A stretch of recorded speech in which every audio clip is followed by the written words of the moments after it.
ये आकाशवाणी है। कोविड-19 विशेष कार्यक्रम के अंतर्गत प्रस्तुत है कोरोना वायरस संक्रमण की वर्तमान स्थिति पर चर्चा, जिसे प्रस्तुत कर रहे हैं आकाशवाणी संवाददाता सिद्धार्थ सिंह।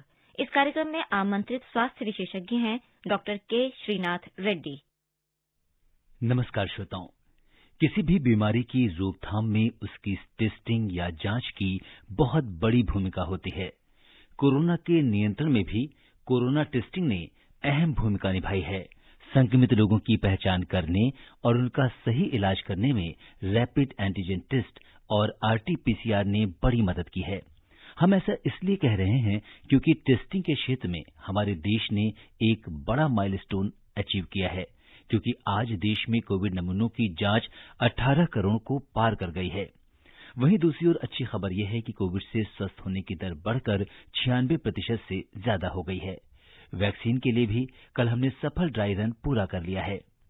श्रोताओं, कोविड-19 को लेकर आपको जागरूक करने और सही और सटीक जानकारी देने के लिए आकाशवाणी पर हम कोरोना जागरूकता श्रृंखला का ये विशेष कार्यक्रम लेकर आते हैं। आज के इस अंक के साथ मैं हूं सिद्धार्थ सिंह। श्रोताओं, कोरोना को लेकर आपके मन में चल रहे तमाम सवालों का जवाब देने के लिए हमारे आज के इस विशेष फोन इन कार्यक्रम में हमारे साथ हैं public health foundation of India के अध्यक्ष प्रोफेसर डॉक्टर के श्रीनाथ रेड्डी। डॉक्टर रेड्डी का चिकित्सा के क्षेत्र में लंबा अनुभव रहा है। डॉक्टर रेड्डी अखिल भारतीय आयुर्विज्ञान संस्थान एम्स नई दिल्ली में कार्डियोलॉजी विभाग के प्रमुख भी रह चुके हैं। आप हार्वर्ड विश्वविद्यालय से भी जुड़े हैं। डॉक्टर रेड्डी, आज के इस विशेष कार्यक्रम में हम आपका स्वागत और अभिनंदन करते हैं। नमस्कार। नमस्कार जी। श्रोताओं, आप कोरोना से संबंधित सवाल डॉक्टर रेड्डी से टोल फ्री नंबर 1800-115767 और 011-233-14444 पर पूछ सकते हैं। अगर आप सोशल मीडिया पर सवाल पूछना चाहते हैं तो आप हमारे ट्विटर हैंडल @AIR News पर #AskAIR पर अपने सवाल पोस्ट कर सकते हैं। डॉक्टर रेड्डी, देश में अगर हम कोविड-19 की टेस्टिंग की बात करें तो हमने एक माइलस्टोन अचीव किया है और 18 करोड़ से ज्यादा कोरोना सस्पेक्टेड सैंपल्स की जांच भी की गई है। टेस्टिंग की कोरोना की रोकथाम में कितनी बड़ी भूमिका होती है?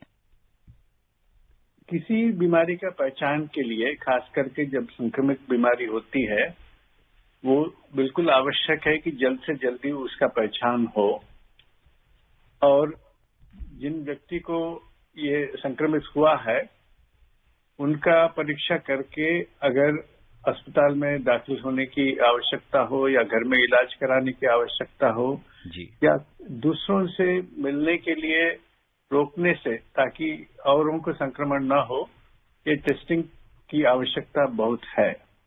तो बीमारी को फैलने में ये रोकता है और बीमारी का जल्दी पहचान करके इलाज करने में भी ये मदद करता है। और दूसरी बात यह है कि अगर टेस्टिंग में ये पॉजिटिव रिजल्ट निकला तो ये भी पता चलता है उसके बाद में कि किन किन व्यक्तियों के साथ इनका संपर्क रहा है पिछले कुछ दिनों में। इसके दो कारण हैं। एक तो किस व्यक्ति से इनको संक्रमित हुआ है उसकी भी पहचान होती है, और जिन व्यक्तियों को आगे चल के इनके द्वारा ये बीमारी का संक्रमण होने का भी शंका है तो उनके बारे में भी पता चलता है कि जाके उनको ट्रेस कर सकें और उनका भी जांच कर सकें। तो इस प्रकार से बीमारी एक दूसरे से फैलने में ये जो होता है प्रक्रिया, उसमें हम रुकावट पैदा कर सकते हैं और काफी मात्रा तक दूसरों को बचा सकते हैं। जी। और डॉक्टर रेड्डी, इस समय देश में सबसे ज्यादा चर्चा DGCI द्वारा अप्रूव्ड 2 वैक्सीन, कोवैक्सीन और कोविशील्ड की चर्चा है। इस समय लोगों के मन में in made in India vaccine की सेफ्टी, इफिकेसी और इफिशिएंसी को लेकर बहुत सारे सवाल आ रहे हैं, क्योंकि कुछ लोग ऐसे हैं जो वैक्सीन को लेकर भ्रामक खबरें भी फैला रहे हैं। आप इस पर क्या कहेंगे? देखिए, वैक्सीन को जो यहाँ पे जांच किया गया है उसमें खास करके 2 चीजें के ऊपर नजर रखा जाता है जी। एक तो सबसे पहली बात है सेफ्टी, और ये सेफ्टी का जो जांच है ये क्लिनिकल ट्रायल के 3 फेजेस होते हैं। तो पहले फेज में पहला सेफ्टी का देखा जाता है, 100 लोगों की संख्या में कम लोगों में, हेल्थी वॉलंटियर्स में। फिर सेकंड फेज में सेफ्टी और जो इम्यून रिस्पांस होती है वैक्सीन का, किस प्रकार से हम शरीर वॉलंटियर के शरीर में ये वैक्सीन के खिलाफ इम्यूनिटी पैदा होता है, उसका भी डोज का निर्धारण होता है, मगर सेफ्टी पर भी नजर रखा जाता है। और तीसरा सबसे महत्वपूर्ण जब फेज जो होता है वो फेज 3 जी, वहां पे हजारों की संख्या में लोगों को वैक्सीन दिया जाता है और ये देखा जाता है कि क्या उसका सेफ्टी है, और जिन व्यक्तियों को वैक्सीन नहीं मिला है उनके मुकाबले में ये कितना कामयाब है इन्फेक्शन को रोकने में या बीमारी को रोकने में। तो मतलब हजारों के तादाद में ये सेफ्टी का निर्धारण होता है ये ट्रायल्स के माध्यम से। तो उसके पहले जी, जो जानवरों में भी जो जांच होते हैं, एनिमल रिसर्च जो होता है, वहां पे भी सेफ्टी के ऊपर ध्यान रखा जाता है। मतलब एनिमल रिसर्च से और जो मनुष्य में जो 3 फेज के स्टडीज होते हैं जी, उन सबों में ये सेफ्टी के ऊपर काफी ध्यान दिया जाता है। अब बाकी रहा इफेक्टिवनेस की। फेज 3 ट्रायल में खास करके एफिकेसी देखा जाता है क्लिनिकल ट्रायल के द्वारा, और वहां पे अगर पूरा ट्रायल कंप्लीट हुआ तो हमें पूरा इंफॉर्मेशन मिलता है। मगर उसके पहले भी ये एनिमल ट्रायल्स के वक्त और दूसरे फेजेस में भी जो फेज 1 फेज 2 ट्रायल्स भी करते हैं, जी, वहां पे भी जो इम्यूनिटी पैदा होता है शरीर में, जो इम्यूनोजेनिसिटी कहते हैं, और खास करके न्यूट्रलाइजिंग एंटीबॉडीज जो होते हैं जो हमारे शरीर में पैदा होते हैं और वायरस को वो दबा देते हैं, तो उसको वायरस को नाकामयाब बना देते हैं। जी, तो वो न्यूट्रलाइजिंग एंटीबॉडीज का भी अध्ययन होता है। तो एफिकेसी का मतलब यह है कि एक तो इम्यूनिटी का लेवल ठीक से पैदा होनी चाहिए शरीर में, और दूसरा वायरस को दबाने की शक्ति होनी चाहिए, और तीसरा बीमारी को रोकने में जो कामयाबी है फेज 3 में वो भी हमें नजर आना चाहिए। तो ये सारे सब चीजों का परीक्षा की गई है। एक वैक्सीन तो पूरी तरह सारे टेस्ट के बाद में जो यहाँ पे भी किए गए हैं और ब्रिटेन में भी किए गए हैं और दूसरे देशों में भी किए गए हैं, उसके आधार पर वो कोविशील्ड वैक्सीन का क्लियरेंस हुआ है। अब बाकी रहा कोवैक्सीन वैक्सीन का, उसमें काफी सारे स्टेजेस पूरे हुए हैं। तीसरा स्टेज अभी थोड़ा बाकी रह गया है, मगर उसको इमरजेंसी परमिशन इसलिए दिया गया है ताकि एक तो एक वैक्सीन हमें और भी उपलब्ध हो वो कोविशील्ड के अलावा, जिसमें हमें एक तो ज्यादा लोगों को वैक्सीन देने की भी शक्ति होती है, और दूसरा जो कुछ देशों में म्यूटेंट्स निकल आ रहे हैं, अगर कभी शक हो कि वो म्यूटेंट्स के व्यतिरेक हमारे अभी जो मौजूद वैक्सीन, बाकी जो वैक्सीन है, अगर कामयाब ना हो तो ये भी हमारे साथ रहेगा, क्योंकि ये वैक्सीन में कुछ फर्क है। वो आमतौर से जो वैक्सीन खाली स्पाइक प्रोटीन के व्यतिरेक बनाए जाते हैं, उसके खिलाफ जो बनाए जाते हैं, वो एक ही एंटीजन के प्रति वो एंटीबॉडीज पैदा होते हैं। मगर ये कोवैक्सीन वैक्सीन में जो इनएक्टिव वायरस द्वारा इस्तेमाल किया जाता है वैक्सीन, तो उसमें 3 प्रोटीन के खिलाफ एंटीबॉडीज पैदा होते हैं। तो इसलिए एक वैक्सीन जो फेज 3 भी पूरा कर चुका है वो कोविशील्ड वाला, और दूसरा जो बाकी टेस्ट पूरे हुए हैं और फेज 3 पूरा होने की स्थिति में अभी है, मगर उसके पहले भी क्योंकि इसके आधार पर हमें थोड़ा आश्वासन मिल सकता है कि ये म्यूटेंट्स के खिलाफ भी शायद काम करेगा, तो उसको भी परमिशन दी गई है कुछ रिस्ट्रिक्शन के साथ, कुछ कंडीशंस के साथ। तो 2 वैक्सीन हमारे पास ऐसे उपलब्ध है जिनके सेफ्टी के बारे में कोई खास घबराने वाली बात नहीं है। एफिकेसी एक में पूरी तरह पता चल गया है, और दूसरे का भी एफिकेसी काफी सारे स्टेजेस में अभी उसका भी हमें सबूत मिल चुका है। जी। और डॉक्टर रेड्डी, एक बार वैक्सीन की दोनों डोज लेने के बाद हमारे शरीर में कितने दिनों में एंटीबॉडीज डेवलप होना शुरू हो जाएंगी? आपने इम्यूनोजेनिसिटी की बात की थी। ब्रिटेन की अल्बामा यूनिवर्सिटी के वैज्ञानिकों ने इन होम एंटीबॉडीज की पहचान करने के लिए एक तकनीक विकसित करने का दावा किया है, जिससे पता चल सके कि वैक्सीन कितनी कारगर है। तो कितने दिनों में हमारे अंदर एंटीबॉडीज इन वैक्सीन को लेने के बाद डेवलप हो जाएंगी, और क्या कोई ऐसा तरीका है जिससे हम पता लगा सकें कि वैक्सीन की इफेक्टिविटी के बारे में?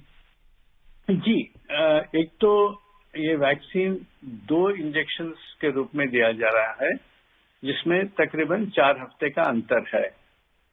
और पहले वैक्सीन देने के बाद कुछ दिनों में 2 या 3 हफ्ते में कुछ एंटीबॉडीज शुरू हो जाएंगे, पहले इंजेक्शन के बाद में भी।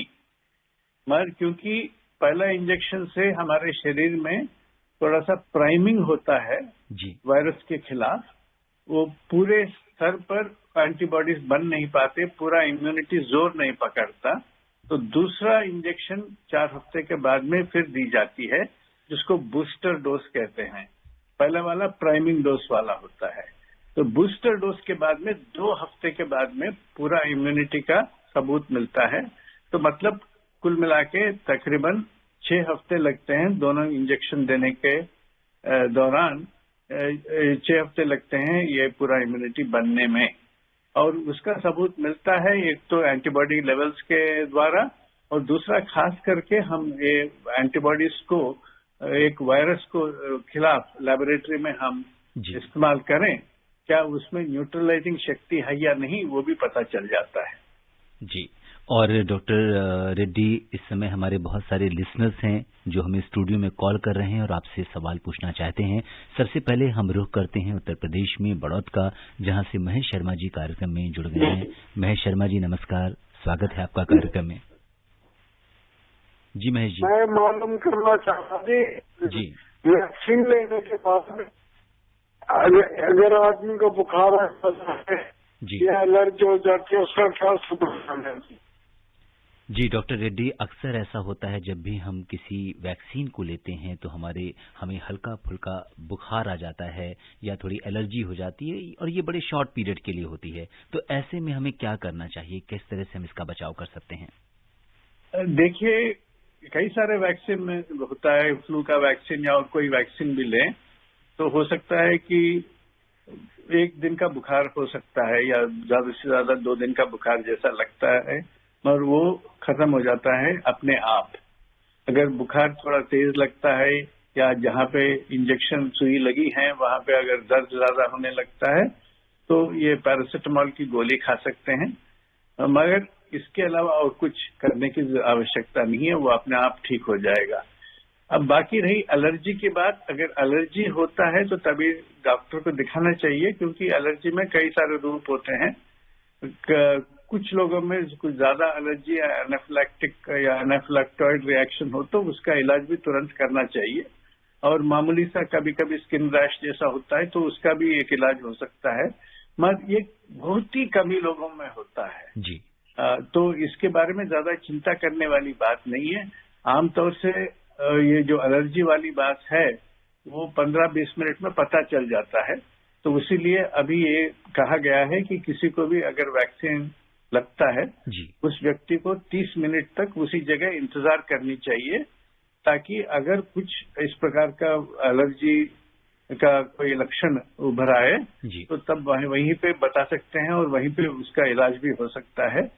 तो एलर्जी के बारे में अभी ऐसा कोई माने विचार करने की बात नहीं है, ऐसा चिंता करने वाली बात नहीं है।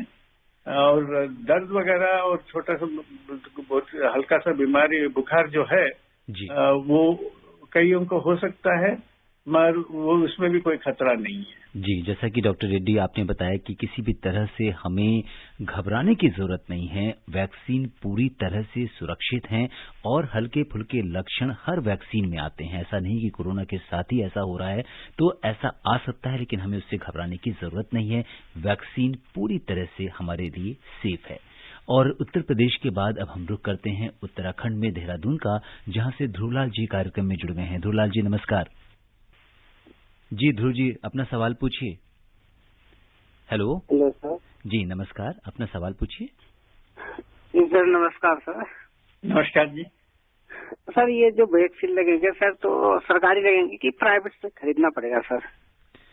डॉक्टर रेड्डी ये जानना चाहते हैं कि क्या निजी तौर पर वैक्सीन की व्यवस्था करनी होगी या सरकार के द्वारा ये वैक्सीन लगाई जाएगी? जी, अभी तो सरकार ने ऐलान किया है कि वो वैक्सीन जरूर देंगे, लोगों को उचित देंगे, खास करके जो फर्स्ट और सेकंड स्टेज में, मतलब जो ऐसे आवश्यक काम में लगे हुए हैं, एसेंशियल वर्कर्स को देंगे, जैसा कि मेडिकल फील्ड में जो लगे हुए हैं, हेल्थ वर्कर्स जो हैं, उन सबको मिल जाएगा। और दूसरा जो 50 साल की उम्र के ऊपर है, उन सबको मिल जाएगा सरकार की ओर से। और उसके बाद में 50 साल के नीचे भी जो लोग हैं, जिनको दूसरे बीमारियां हैं, जिससे कि ये वायरस का खतरा बढ़ सकता है, उनको भी सरकार की ओर से मिल जाएगा। मगर ये तो शुरुआत की बात है, शुरुआत के स्टेजेस के बारे में है। मगर उसके बाद में भी सरकार की ओर से पब्लिक फैसिलिटीज से वैक्सीन मिलने का ही मेरे ख्याल से संभावना है। तो अभी प्राइवेट से खरीदने वाली बात अभी आई नहीं है। जी, और जो श्रोता हमसे अभी अभी जुड़े हैं उन्हें बता दें कि कोरोना जागरूकता के आज के इस विशेष कार्यक्रम में श्रोताओं के प्रश्नों का जवाब दे रहे हैं public health foundation of India के अध्यक्ष प्रोफेसर डॉक्टर के श्रीनाथ रेड्डी। और अब हम रुख करते हैं उत्तर प्रदेश में बलरामपुर का, जहां से रिंकी तिवारी जी कार्यक्रम में जुड़ गई हैं। रिंकी जी नमस्कार। जी नमस्कार सिद्धार्थ जी, और डॉक्टर सर को भी मेरा नमस्कार। नमस्कार जी। जी स्वागत है आपका कार्यक्रम में। जी स्वागत के लिए बहुत बहुत धन्यवाद। डॉक्टर सर का आप दोनों का हम स्वागत करना चाहेंगे, लेकिन सर उससे पहले हमारे श्रोता जो कल मुझे नमस्कार किए थे उन्हें बहुत बहुत धन्यवाद देते हैं। फरीदाबाद से अनवर जी थे, और आप लोगों को मकर संक्रांति की हार्दिक शुभकामनाएं। सर जैसे कि मेरा क्वेश्चन है कि जो हमारे हार्ट पेशेंट है, चाहे वो किसी भी रोग से ग्रसित हो, तो कोरोना काल में अपने खान पान को कैसे सही रखें, हेल्थ जो सिस्टम है उसको मेंटेन कैसे बनाए रखें। सर कब प्रिकॉशन चाहते हैं इस पे? धन्यवाद सर। जी डॉक्टर रेड्डी, सबसे बड़ी बात यह है कि इस समय हर आदमी अपनी इम्यूनिटी को बढ़ाने में लगा हुआ है, और बिल्कुल ठीक बात भी है कि हमारे शरीर की अगर इम्यूनिटी जितनी ज्यादा रहेगी, हमें बीमारी होने की उतनी ही कम संभावना रहेगी। डॉक्टर रेड्डी, आपसे जानना चाहेंगे कि इस तरह से हम अपने शरीर की जो इम्यूनिटी है इसे बढ़ा सकते हैं। देखिए, ये बिल्कुल आवश्यक है कि हम अपना स्वाभाविक इम्यूनिटी, हम जो इन्नेट इम्यूनिटी कहते हैं, उसको बढ़ाएं, ताकि वायरस के खिलाफ मुकाबला करने का शक्ति, कुदरती शक्ति हम में हो। उसके बाद में वैक्सीन या दवाई की बात हो सकती है। तो ये कुदरती शक्ति बनाने के लिए या इन्नेट इम्यूनिटी बनाने के लिए हमें आहार के विषय में खास करके ध्यान देना चाहिए कि ताजा और सब्जी और फल जितना ज्यादा खाएं उतना अच्छा है। उसमें कई सारे विटामिन्स होते हैं, मिनरल्स होते हैं जो हमारे इम्यूनिटी बनाते हैं।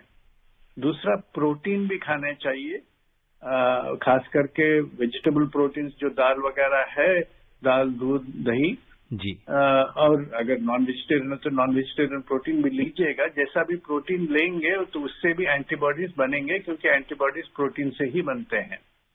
और तीसरा, नट्स वगैरह भी लीजिए, नट्स में भी एसेंशियल मिनरल्स और विटामिन्स होते हैं, उससे भी इम्यूनिटी बढ़ता है। ये जो ड्राई फ्रूट में, अखरोट वगैरह में जो नट्स वगैरह होते हैं, तो उसमें भी इम्यूनिटी बढ़ाने की शक्ति होती है। ये सारे चीजें लीजिए, और खास करके पानी खूब पीजिएगा, तो उससे भी इम्यूनिटी की वाली बात बनती है। और नींद के बारे में भी ख्याल रखिए, क्योंकि बहुत कम नींद आने से या नींद बहुत ज्यादा डिस्टर्ब होने से भी इम्यूनिटी कम हो जाती है।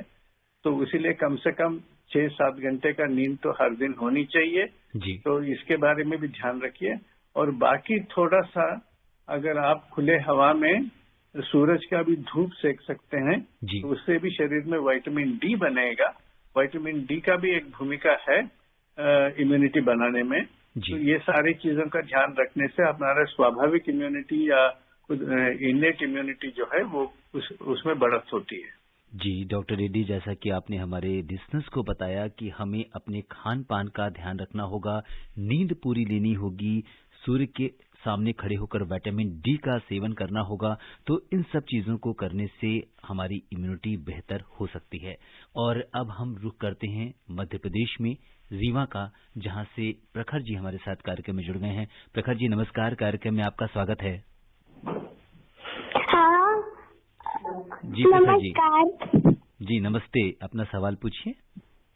मैं ये पूछना चाहता था जी। कि जब मुझे टीका लग जाएगा, मतलब वैक्सीन लग जाएगी जी तो क्या मैं बाहर खेल सकता हूँ? जी डॉक्टर रेड्डी, बहुत मतलब जिसे हमें कहना चाहिए कि बहुत ही मासूम सवाल है। प्रखर जी की उम्र बहुत कम लग रही है, बहुत छोटे बच्चे हैं, लेकिन बहुत दिनों से कोरोना के बाद घर में रहते रहते ये सवाल बड़ा लाजमी है कि क्या एक बार वैक्सीनेशन हो जाने के बाद बच्चे घर से बाहर दोबारा निकल पाएंगे, पार्कों में खेल पाएंगे? क्या कहेंगे आप? देखिए, ऐसा है कि पूरा जो वैक्सीन के बाद में इम्यूनिटी बनने में 6 हफ्ते लगते हैं, मगर इस बीच में भी आप बाहर खेल सकते हैं। बस यही है कि थोड़ा दूर रखना चाहिए दूसरे दोस्तों से। ऐसा नहीं है कि आप बिल्कुल खेल नहीं पाएंगे। अगर कोई गेंद फेंकता है एक दूसरे को तो थोड़ा दूर से रह के वो गेंद फेंक सकते हैं, दौड़ लगा सकते हैं, जैसा भी कर सकते हैं, मगर वो दूरी रखना बिल्कुल आवश्यक है। और थोड़ा खुले हवा में आप खेल सकते हैं।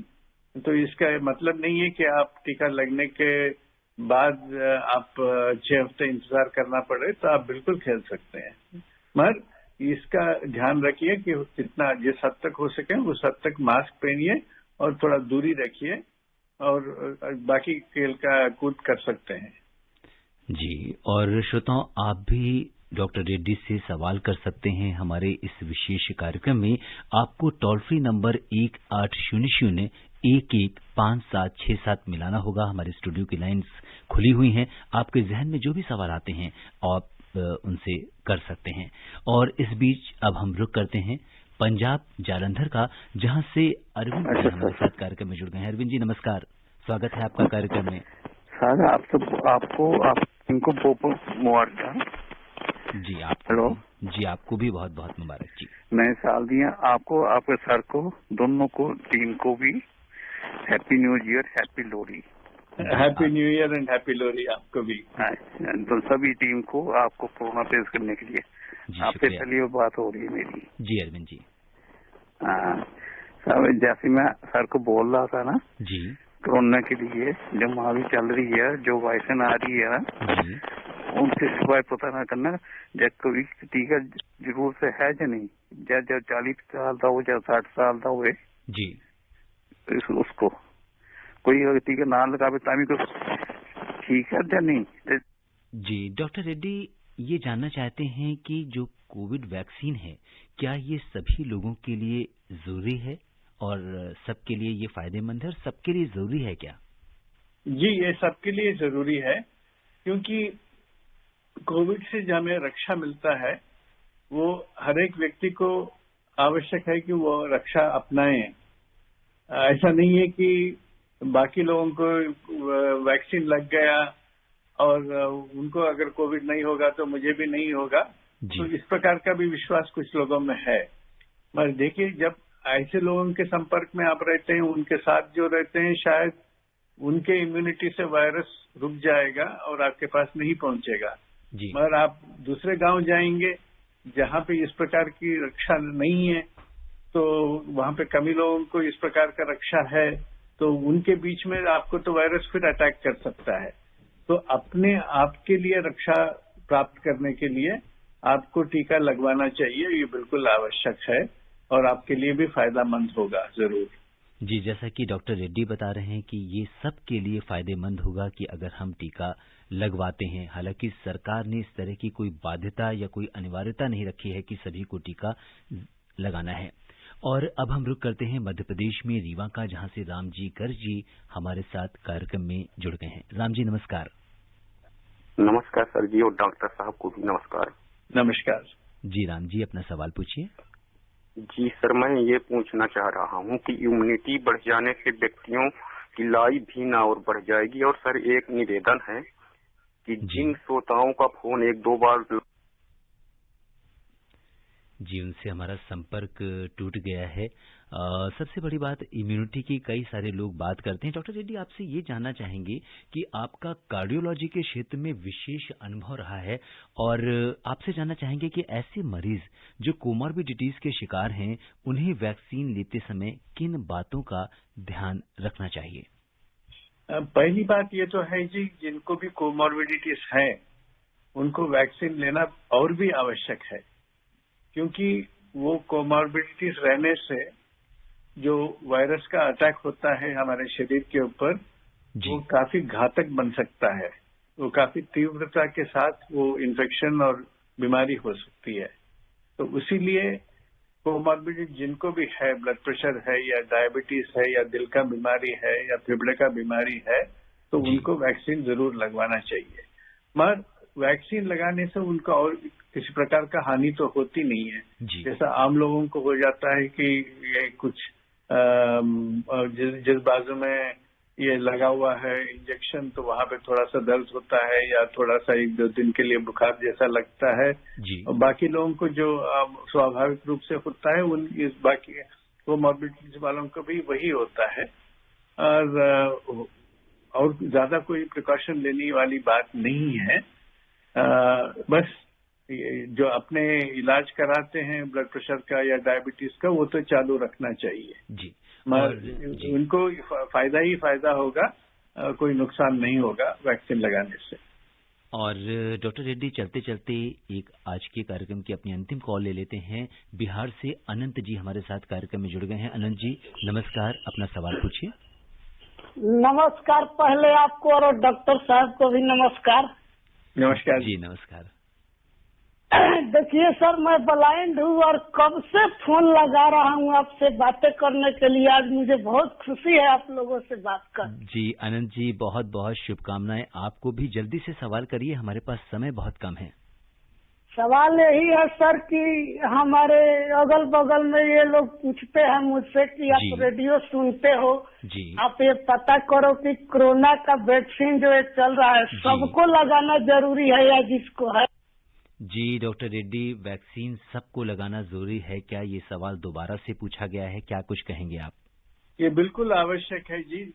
आप सोच लीजिए कोई जंग में जा रही है सेना, तो हो सकता है कि सेना काफी मजबूत हो और हमें जल्दी से जल्दी विजय प्राप्त हो, मगर जब युद्ध चल रहा है, किसको वहां पे तीर लगेगा, कौन घायल हो जाएंगे, वो कहना मुश्किल है ना जी। तो हर एक सोल्जर को उस प्रकार का रक्षा प्राप्त होनी चाहिए, वो कवच होनी चाहिए।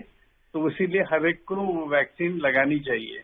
जब तक ये बीमारी का हमें खतरा यहाँ पे है देश के ऊपर या विश्व के ऊपर, हर एक व्यक्ति को अपने अपने रक्षा भी करना चाहिए और सबको मिलके ये वायरस के खिलाफ विजय प्राप्त करनी चाहिए जी। इसी पॉजिटिव नोट पे कि सबको वैक्सीन लगवानी चाहिए और हम सबको मिलकर एकजुट होकर इस वायरस का मुकाबला करना चाहिए।